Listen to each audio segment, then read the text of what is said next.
आदरणीय प्राचार्य महोदय, शिक्षकगण एवं मेरे प्रिय साथियों, जैसा कि आज मैं सैयद रजाउर रहमान यहाँ आपके समक्ष स्वतंत्रता दिवस के शुभ अवसर पर दो शब्द कहने के लिए खड़ा हुआ हूँ।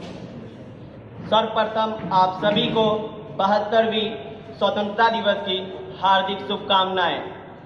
हम कितनी आसानी से इस बात का नाम ले लेते हैं, इस शब्द को स्वतंत्रता दिवस। क्या कभी हमने कुछ वक्त इस बात को सोचा है कि इसको लेने में कितनी परेशानियां, कितनी लोगों की कुर्बानियां दी गई है इस स्वतंत्रता दिवस को लेने के लिए। उड़ जाती है मेरी नींद ये सोचकर यारो, उड़ जाती है मेरी नींद ये सोचकर यारो, शहीदों की जो खून थी वो मेरे नींद के लिए थी।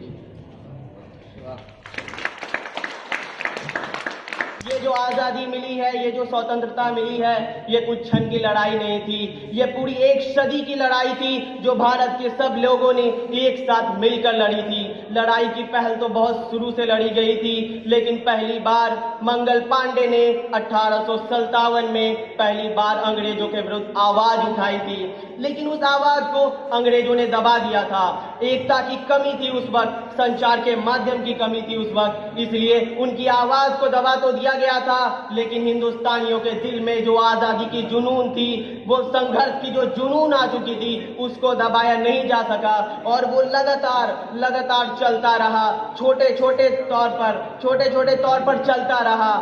भगत सिंह, सुखदेव, चंद्रशेखर आजाद, ऐसे बहुत से लोगों को अपने जान प्राण की आहुति भी देनी पड़ी। और यहाँ तक पंडित जवाहरलाल नेहरू, मौलाना अबुल कलाम आजाद और गांधी जी को भी हम दरकिनार नहीं कर सकते। जब भी मेरे मुंह पे ये नाम महात्मा गांधी आता है, मुझे एक दीपक याद आ जाता है। वो एक ऐसे दीपक बन के थे जिन्होंने अहिंसा की रोशनी को फैलाई थी, चारों तरफ अहिंसा का पाठ पढ़ाया था और लोगों को एक शस्त्र दिया था हाथ में, वो था अहिंसा का शस्त्र, और कहा था हमें लड़कर ये आजादी नहीं मिलेगी, हमें अहिंसा से ये आजादी मिलेगी। और उनके पाठ को सभी लोगों ने अपने दिल में बैठाया और आजादी के इस जुनून को अपने दिल में बैठाकर पूरी एकता के साथ, अखंडता के साथ लड़ते गए। और आखिर में ऐसे तो बहुत से आंदोलन है, अगर जोड़ाया जाए चंपारण आंदोलन से लेकर भारत छोड़ो आंदोलन, तो पूरा दिन खत्म हो जाएगा, हम बयान नहीं कर पाएंगे, अपनी सारी बात को बता नहीं पाएंगे,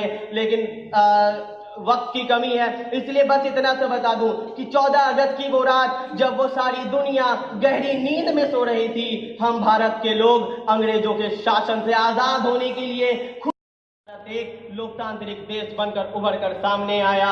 भारत दुनिया को एकता और अखंडता का प्रतीक दिखाता है। और इसलिए मैं एक बात और कहना चाहूंगा इसमें कि पर्वत की चोटियों को झुका देना संभव है, तलवार से झरने की धार को काट देना संभव है, लेकिन भारत की एकता और अखंडता को तोड़ देना संभव नहीं है। इसलिए मैं यहाँ पर खड़े होकर सबके सामने ये प्रण लेता हूँ कि मैं सच में अपने देश के लिए, अपने राष्ट्र के लिए हमेशा, और आप भी ये प्रण लीजिए कि आप भी अपने देश का निर्माण करेंगे, दूसरे पे लालचन ना लगाएंगे कि वो गलत है, वो कभी नहीं करेंगे, अपने आप को सुधारेंगे, क्योंकि हम सुधर गए, मेरा देश सुधर गया, क्योंकि सभी बेईमान है, इसलिए मेरा देश थोड़ा अभी दिक्कत में है और इसको दिक्कत को दूर करना हमारी जिम्मेवारी है।